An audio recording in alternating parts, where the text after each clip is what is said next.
Di tahun 2022 ini kalau masih aja ada yang nanya, gue mau ganti HP nih, pilih Android atau iPhone ya?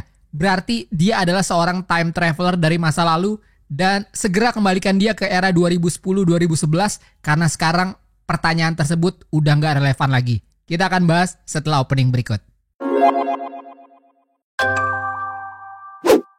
Di channel ini gue upload konten apapun yang gue suka. Subscribe dan nyalain lonceng notifikasi jadi nggak ketinggalan video berikutnya.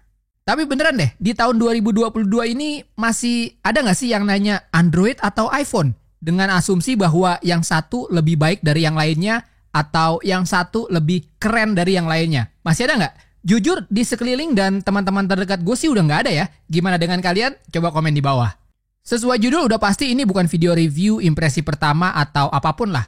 Boleh dibilang ini video pembahasan tentang topik yang tiba-tiba aja kepikiran di otak gue dan ingin gue diskusikan dengan kalian. Visual hanya pemanis, so kalian bisa dengerin video ini sambil ngerjain aktivitas lainnya. Oke, yuk kita mulai. Pembahasan tentang topik ini hadir bukan tanpa alasan. Tepatnya dimulai sekitar beberapa minggu lalu pada saat Apple menggulirkan iOS 16 untuk para pengguna iPhone. Dan salah satu fitur yang baru aja di-highlight adalah kustomisasi lock screen yang tentu aja langsung mendapatkan reaksi dari pengguna Android yang udah bisa melakukan itu sejak entah kapan lah lamanya. Bahkan sebelum kustomisasi lock screen di iOS 16, anak-anak Android udah puas ngecengin iOS dengan hadirnya widget, app drawer, picture-in-picture mode, terus apalagi ya? Tapi anak Android jangan tepuk dada dulu.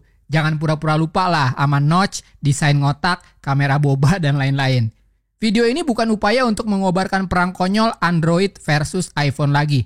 Karena udah jelas banget kalau era itu emang era yang paling konyol, khususnya kalau kalian entusias, ya atau setidaknya seorang penikmat teknologi, apalagi kalau memang kalian sehari-harinya memakai dua platform tersebut.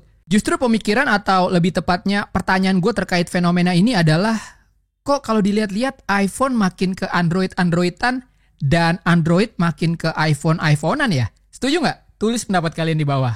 Keseragaman memang pada akhirnya tidak bisa dihindarkan, entah karena inovasi yang mulai berjalan pelan atau teknologi yang bergerak stagnan. Gue ingat saat kedua platform ini mulai berkembang dan settled sebagai sebuah brand dan produk, persaingannya benar-benar menarik dan unik. Di luar masalah teknologi, fitur, dan inovasi yang juga tak kalah serunya adalah bagaimana sebuah produk smartphone bisa membentuk image yang berbeda terhadap usernya. Ada masanya user iPhone dipersepsikan sebagai orang yang keren, edgy, stylish, dan anti-mainstream.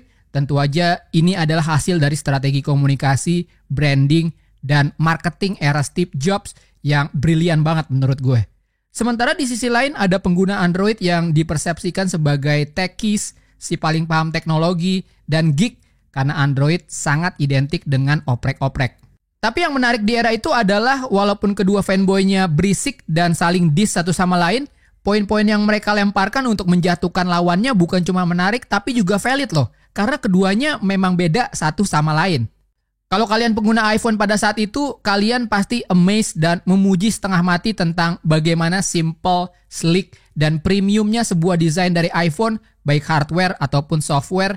Dan tentu aja akan melihat HP Android sebagai device yang membingungkan, berantakan, yang hadir dalam sebuah desain yang generik. Valid nggak? Valid. Sementara di sisi lainnya kalian sebagai Android user udah pasti keluar dengan argumen mau aja dibegoin Apple. Yang sedihnya argumen ini masih sering aja keluar di masa kini, tapi ini akan kita bahas di video yang lainnya. Sebagai pengguna Android, susah untuk tidak melihat kalau pengguna iPhone membayar terlalu mahal hanya untuk mendapatkan spesifikasi yang seadanya dan rela untuk terkunci di ekosistem mereka yang bikin mereka keluar lebih banyak uang lagi. Valid nggak? Oh, jelas valid. Tapi, dibanding melihatnya sebagai sebuah kekurangan dan kelebihan dari masing-masing platform yang akhirnya dibangga-banggakan para usernya untuk menyerang pihak lawannya, gue melihatnya malah sebagai opsi dengan diferensiasi dan keunikan masing-masing platform. Android membingungkan dan ribet? Well, iya. Tapi hasilnya apa? Kustomisasi perangkat yang sesuai dengan keinginan user tersebut.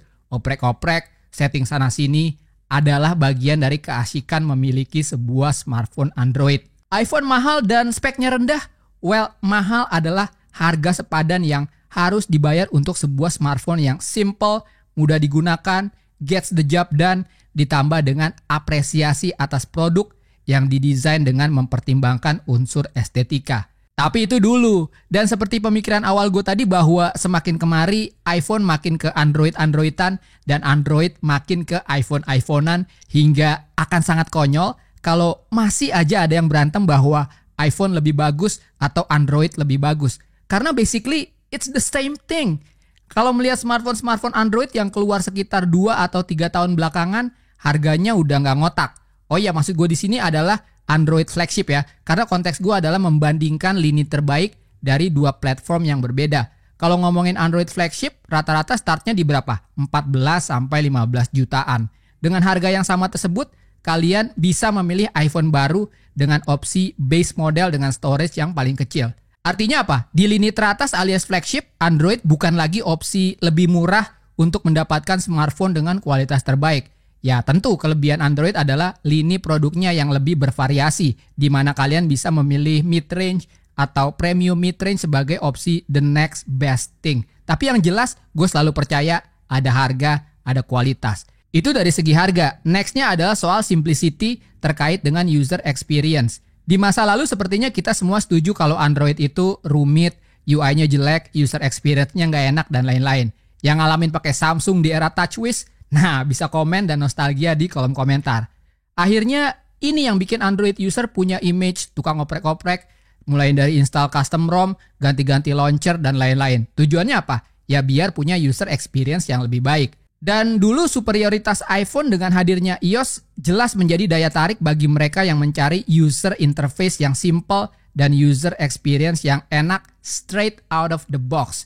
Tapi lihat di Android sekarang, khususnya One UI atau Color OS deh. Stabil, cakep, UI-nya simple, user experience-nya juga menyenangkan. Sehingga kita ngerasa, ngapain ribet install custom ROM atau launcher-launcheran? Ini aja udah enak kok. Dalam hal simplicity dan memanjakan pengguna dalam hal pemakaian, tidak ada gap lagi antara menggunakan iOS atau Android.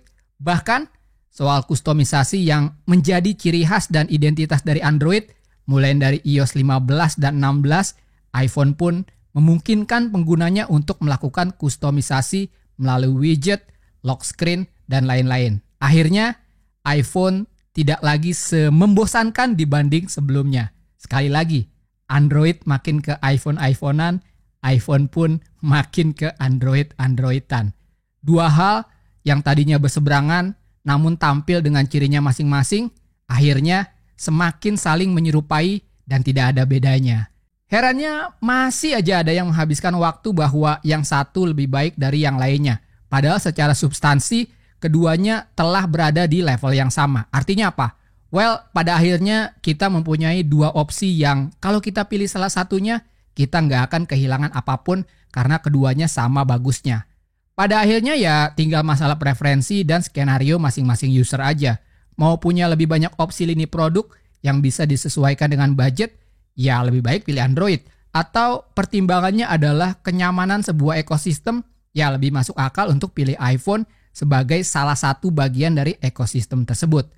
Akhir kata, kalau hari gini masih aja ada yang ngotot dan serius banget kalau OS pilihannya adalah yang terbaik hingga harus menjelek-jelekan pihak lain, kemungkinan besar dia adalah salah satu di antara dua golongan ini. Satu, pengguna Android garis keras yang belum mampu dan terlalu gengsi buat beli iPhone.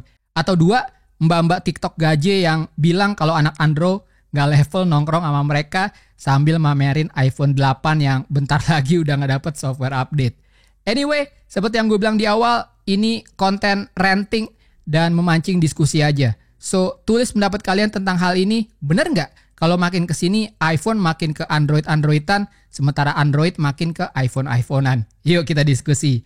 Oh iya, satu pertanyaan lagi, sekarang kalian pakai apa? Android, iPhone, atau dua-duanya? Gue mau lihat secara persentase pengguna mana yang lebih banyak, setidaknya di sampel yang menonton video gue ini. Seperti biasa, klik like kalau kalian suka video ini, dislike aja kalau nggak suka. Follow Instagram gue Tangan Belang, cek link di deskripsi untuk informasi lebih lanjut tentang video ini. Thanks for watching, I'll see you next time.